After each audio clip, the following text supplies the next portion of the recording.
So you finally found the woman of your dreams. There's just one problem. You don't speak the same language. Unfortunately, body language and fun dates can only take you so far. The truth is, when two people don't really understand each other, a lot's bound to get lost in translation, and it's only a matter of time before one of your responses puts a wedge between you two forever. But if you want to stop wasting so much time and energy, stick with me till the end of this video and I'll reveal 7 things women say and what it actually means. I'll start with a personal story that I know most guys can relate to. Back when I was in college, I had a crush on a girl in my dorm, and after a couple run-ins, I was able to get her number, despite my fantasies that I'd finally wiggled my way into her heart. And after a few conversations, she'd realise how cool I was. I turned out to be wrong. I found myself constantly waiting for her next reply, sometimes for days. I even started to wonder if I'd done something wrong, and after running into her in the hallway a couple weeks later and making a joke about her slow replies, she said, "Oh, sorry about that. I'm just a bad texter." Satisfied with her answer, I let it go and decided I was going to ask her out on a physical date instead. However, on hearing my plans, my roommate that happened to share a class with her told me something that devastated me. Apparently,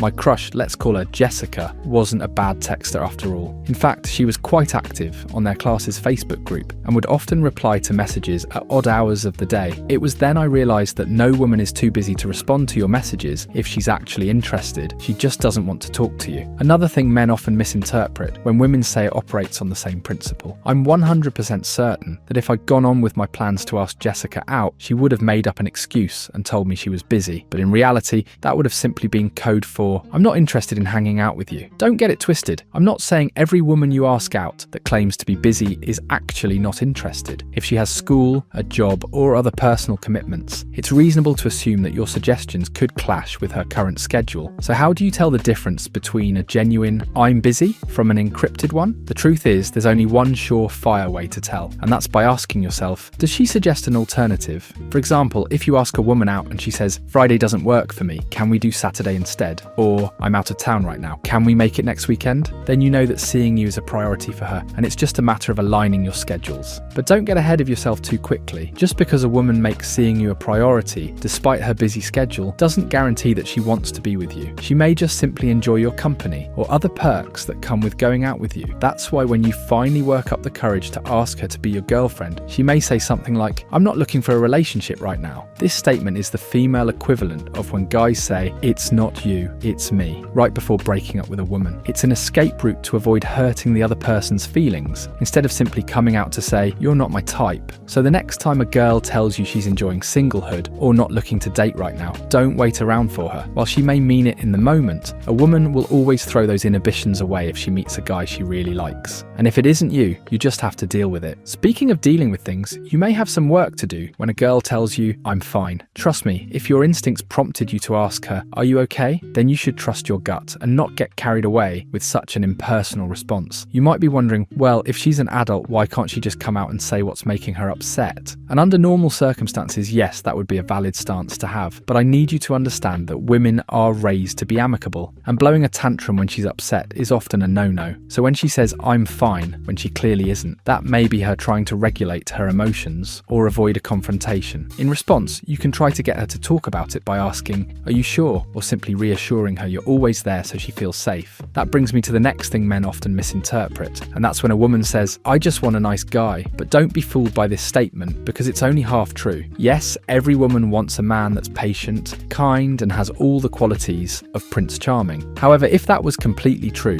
then all the romance books about mafia bosses and bad boys on motorcycles wouldn't exist. You see, deep down, women want a man that keeps them on the edge of their seats. So while she might claim she wants Prince Charming, in reality, she really wants a man that's closer to Flynn Rider. In other words, if you're the typical nice guy, but lack traits of confidence and assertiveness, she'll end up feeding you with another lackluster line like, "I just don't see you that way," which is another way of saying she's not interested. In the same vein, when a woman says, "I want a man that's 6 feet tall and earns 6 figures," it would be in your best interest not to take that literally. I know a lot of guys do, which often harms their self-esteem and ability to talk to women. However, if you start a conversation with a girl with your guard up because you're certain she won't like you because you're not the ideal man, then she probably won't. And it's not because you're not her type, it's because the moment she catches a sniff of your insecurities and lack of confidence, she'll lose interest. The truth is, for most women, the 6'5" man in finance with a trust fund and blue eyes is a fantasy, just like sexy vampires and dominant werewolves. Girls care less than you think about such superficial traits, and more about who you are as a person and whether you make her feel special. And if you really want to make her feel special, you have to listen to the last one. Picture this: you're on your way to your girl's house and send a quick text telling her you're grabbing lunch and also asking if she wants her favourite order. After a few minutes, she replies with, "I don't know, if you want to." Now, you may think that such an impassive reply means she's probably not that hungry or in the mood to eat what you offered. So you might decide not to get it since she doesn't seem enthusiastic about it. But my brother, that's a huge mistake. When a woman replies to your offer to buy something or help out with a task by saying, "if you want," what she's really saying is, "yes, please." The only reason she's not being straightforward is because she doesn't want to feel like a burden. So if it's something that doesn't put you out, always get that item and watch how her face lights up because you're so thoughtful. Now that we've decoded what women actually mean when they say things, take another language course with this video on the 7 ways to compliment a girl without being creepy. Also, if you found this video useful, do the next guy a favor